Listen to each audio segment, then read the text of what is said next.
Assalamualaikum warahmatullahi wabarakatuh. Saya Andayanti Komariah, NIM 2010411121 dari kelas manajemen D. Pengertian bisnis dalam konteks aktivitas adalah suatu kegiatan yang dilakukan oleh perorangan maupun organisasi yang melibatkan aktivitas produksi, penjualan, pembelian, maupun pertukaran barang atau jasa dengan tujuan untuk mendapatkan keuntungan atau laba. Sedangkan dalam konteks entitas, pengertian bisnis adalah suatu organisasi atau badan lain yang bergerak dalam kegiatan komersial, profesional, atau industri dan memperoleh keuntungan.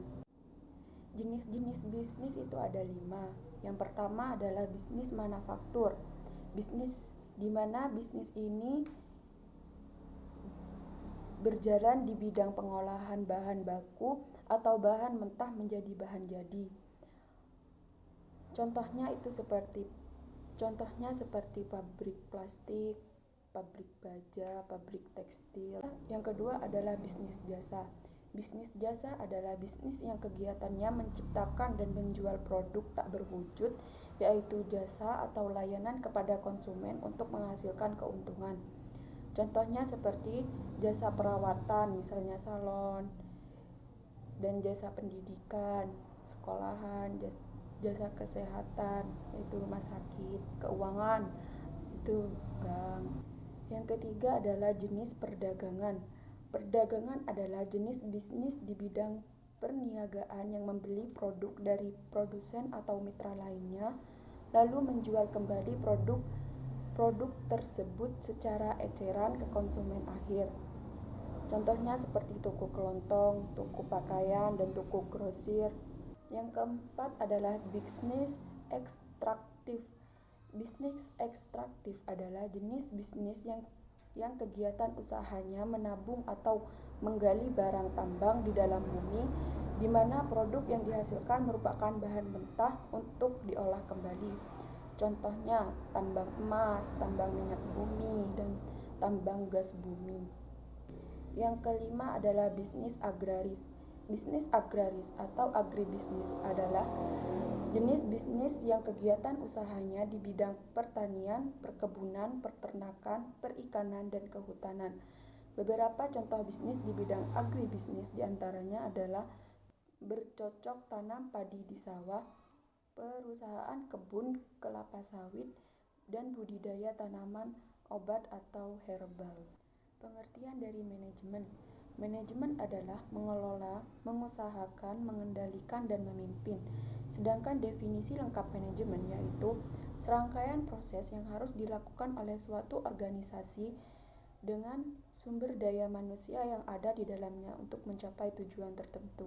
Pada dasarnya, fungsi manajemen yaitu acuan yang digunakan oleh seorang manajer agar bisa mengarahkan anggotanya untuk mencapai tujuan. Fungsi dari manajemen meliputi perencanaan, pengorganisasian, penempatan, pengarahan, dan pengawasan. Fungsi pertama yaitu perencanaan atau planning. Dalam menjalankan manajemen bisnis, perencanaan menjadi hal yang paling penting karena perencanaan akan menentukan target ke depannya. Manajemen dalam perusahaan akan dikelola oleh seorang manajer, yang mana manajer ini akan mengevaluasi setiap tindakan yang sudah dilakukan. Yang kedua yaitu pengorganisasian atau organizing. Pengorganisasian yaitu pembagian kerja atau kegiatan menjadi beberapa bagian atau kegiatan. Tujuan dari pengorganisasian ini yaitu untuk memudahkan manajer dalam melakukan pengawasan yang lebih efektif. Selanjutnya yaitu pengarahan. Pengarahan ini berguna untuk mengarahkan setiap anggota agar bisa mencapai tujuan yang sesuai dengan prosedur manajerial yang sudah direncanakan dari awal. Pengarahan ini kegunaannya untuk mengarahkan setiap anggota yang mengalami masalah atau pekerjaan yang tidak sesuai dengan apa yang direncanakan. Yang terakhir yaitu pengawasan atau controlling. Fungsi pengawasan ini berguna untuk mengevaluasi kinerja sumber daya perusahaan secara menyeluruh Dalam pengawasan ini berfungsi untuk memastikan apa yang dikerjakan sesuai dengan yang direncanakan.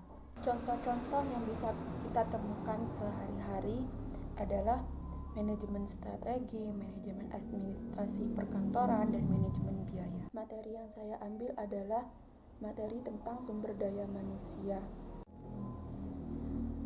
Pengertian dari sumber daya manusia adalah salah satu faktor yang sangat penting bahkan tidak dapat dilepaskan dari sebuah organisasi, baik institusi maupun perusahaan. Pada hakikatnya, sumber daya manusia SDM berupa manusia yang dipekerjakan di sebuah organisasi sebagai penggerak, pemikir, dan perencana untuk mencapai tujuan organisasi itu. Sumber daya manusia menurut para ahli.